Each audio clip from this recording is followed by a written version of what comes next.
Di studio Lim ada 3 tukang ya. Satu Lim Studio, ada juga Rudy. Rudy ini adalah pelukis poster film, dan saya sebagai tukang letter udah naik tahta lah, jadi tukang letter, bikin judul-judul poster filmnya. Dan juga ada teman saya namanya Rusmin, dipanggilnya Umin. Itu dia sebagai membantu saya sebagai pemasang kain posternya. Ya, itu 1982 ya. Nah, pada saat itu saya berkenalan dengan Lim. Tetap posisinya belum naik-naik menjadi pelukis poster film. Nah, tugas saya pun agak sedikit berat ya, dipikir dengan loyalitas kepada dia. Kemudian saya dipakai sebagai pelukis, tetapi justru malah aktivitas pekerjaan saya malah bertambah. Nah, saat itu gaji saya 5.000 perak 1 minggu. Itu tahun 82. 5.000 hanya cukup ya untuk saya sendiri saja. Nah, walaupun saya masih punya tanggungan, yaitu orang tua saya, ibu saya. Nah, ayah saya sudah meninggal pada saat itu ya. Pada saat saya naik sekolah kelas 1 SMP, ayah saya sudah meninggal. Doa saya pun juga terkabul. Akhirnya saya menjadi bekerja di dunia lukis poster film. Nah, pekerjaan saya itu tidak hanya letter poster film ya, tetapi juga ngantar ke beberapa kantor film, bawa poster film. Pada saat itu juga belum punya motor saya itu, dan juga hanya bermodal jalan kaki, bawa poster film, dan juga jumlahnya tidak sedikit, bisa 15, bisa 10 poster film. Itu 2 hari sekali ya saya ngantar ke kantor film, terutama di Gunung Sahari, Jakarta Pusat, ada juga di Cideng, Jakarta Barat, juga Gajah Mada dan Hayamuruk kantor filmnya, Nusantara Film, ada juga di Cideng itu kantor film saya lupa lah gitu ya. Ada Kanta Indah juga ada. Itu sekali ngantar itu tidak hanya satu kantor film, jadi berurutan ya. Hanya ongkosnya juga terbatas. Saya pun juga kadang-kala jalan kaki ya, karena saya juga memperhitungkan nih ongkosnya cukup nggak ya gitu kan. Nah, dari Lim Studio sendiri, Limnya kok Lim aja, pokoknya cukup nggak cukup dicukupin gitu loh. Sebenarnya agak aneh juga ya, makanya saya di awal saya bilang saya seperti Shaolin gitu loh. Nah, akhirnya saya ada sedikit berontak ya, agak sedikit berontak dikarenakan saya selalu dipersalahkan gitu loh. Kurang ini selalu saya yang salah, walaupun itu bukan pekerjaan yang saya lakukan. Mungkin dari teman-teman saya yang melakukan, imbasnya ke saya. Sempat juga sih kita sebagai mendaftar ke jadi ilustrasi di majalah Senang untuk menambah income. Di pos kota juga pernah, di pos kota Minggu tapinya ya, sebagai bikin karikatur humor. Ya dapat uangnya sih lumayan untuk bayar uang sekolah. Sebenarnya pendapatan di dunia poster film itu waktu saya sebelum jadi pelukisnya ya sangat murah sekali ya. 5.000 perak seminggu. Jadi 1 bulan 20. Saya baru harus bayar uang kontrakan 12.000.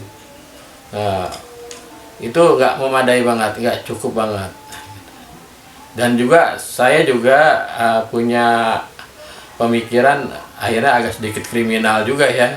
Nah, misalkan begini, pada saat beli cat di Gajah Mada Plaza, saya di Gajah Mada bukan Plaza ya, di Gajah Mada itu ada tukang cat, saya beli di sana. Beli kain atau beli cat-cat yang kayak Paragon, pada saat itu pakai Paragon ya catnya untuk poster film. Itu suka saya kurangin takarannya, atau cat Scotland ya, beli Scotland di Gajah Mada, saya takerin takarannya. Misalnya saya beli 1 kilo, saya ambil seperempatnya. Nah, catnya itu saya aduk lagi itu biar agak kental sama lem. kayak gitu. Misalkan beli kain itu saya ukurannya sekitar 40 meter, saya kurangin sekitar 10 meter atau 5 meteran, itu saya tabung tuh. Saya tabung, ya akhirnya dari gaji saya 20.000 sebulan, dengan uang kentitan lah gitu kan, akhirnya bisa 2 kali lipat gitu, jadi 40.000 satu bulan, atau bisa juga sampai 50.000 satu bulan saya megang. Nah, itu memadai itu, jadi buat bayar uang kontrakan, buat hari-hari. Nah, ibu saya udah nggak dagang lagi tuh, udah nggak jualan. Jadi pendapatan hari-hari itu saya yang menanggulangi sebagai pengganti kepala rumah tangga. Nah, dengan pekerjaan seperti itu, saya ngantar poster film, saya beli cat, saya juga harus ngurusin mantek kain, bikin letter, semuanya itu akhirnya habis waktu saya untuk sekolah. Akhirnya dapat teguran berkali-kali, hingga akhirnya saya disekor. Bukan hanya sekedar waktu, dan juga uang SPP saya itu 5 bulan saya belum bayar. Saya dipanggil kepala sekolah, dibilang kalau kamu belum bayar uang sekolah, kamu tidak perlu datang lagi. Saya bukan berarti tidak mau sekolah, saya harus sekolah, tetapi karena uang itu belum saya ketemukan, akhirnya saya tidak bisa untuk masuk sekolah. Nah, akhirnya bagi saya sekolah itu ada dua. Akhirnya saya punya pendapat begini, sekolah itu ada dua alternatif ya. Ada sekolah formal, ada juga sekolah non formal. Nah, saya pikir sekolah formal ini saya tidak mendapatkan. Nah, karena sekolah formal itu adalah mengejar ijazah. Nah, non formal itu seperti sekarang ini di dunia poster film, saya sudah mendapatkan gitu. Akhirnya saya belajar tekun bagaimana saya harus bisa melukis poster film. Malamnya itu saya suka melukis foto. Ini yang punya toko-toko di Kramat Jati suka saya lukis tuh foto-fotonya, saya tawarkan, mau dilukis enggak? Nah, saya ngelukis pakai cat poster film. Akhirnya hasil juga cukup bagus juga. Saya juga mendapat pendapatan dari situ juga. Uang kentitan tuh udah nggak begitu lagi tuh, udah nggak saya pikirin. Karena apa? Teman saya mengetahui uang kentitan itu, akhirnya dia minta bagi 2. Saya pikir udahlah, lu tanganin sendiri aja, catnya, kainnya gitu kan, dia tanganin. Saya akhirnya mendapatkan pekerjaan pelukis foto dari pemilik toko di Kramat Jati. Semacam itu. Nah, tetap saja sih, saya masih punya obsesi tidak hanya sampai di situ. Saya harus mempunyai program ke depan. Saya tidak mau menjadi katak dalam tempurung yang hanya bekerja hanya di situ dan situ.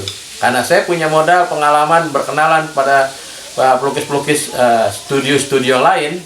Akhirnya saya juga berpikir, kenapa tidak saya harus kerjasama sama dia. Akhirnya saya bertemu dengan pelukis poster film di daerah Pademangan 3 Gang 17, namanya Tian, Yosep Tian. Akhirnya saya berbicara sama dia, Tian, gue bisa nggak kerja sama dengan lo di studio lo? Dia bilang, kenapa tidak? Gitu bilang, oke aja, cuman order gue terbatas, kata dia bilang. Ordernya terbatas. Itu tahun 83-an ya. Tahun 83-an saya mulai keluar dari Lim Studio. Kantor film sudah saya kuasai. Mencari orderan saya sudah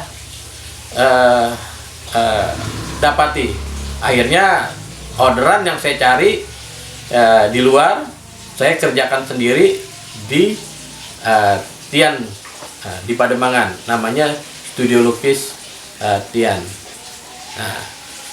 Akhirnya dengan di studio itu saya mulailah karir saya naik dan naik. Akhirnya saya menjadi pelukis poster film di Studio Tian, Yosep Tian sebenarnya. Oke, segitu dulu ya pengalaman saya mulai menanjak karir saya sebagai pelukis poster film. Oke, terima kasih.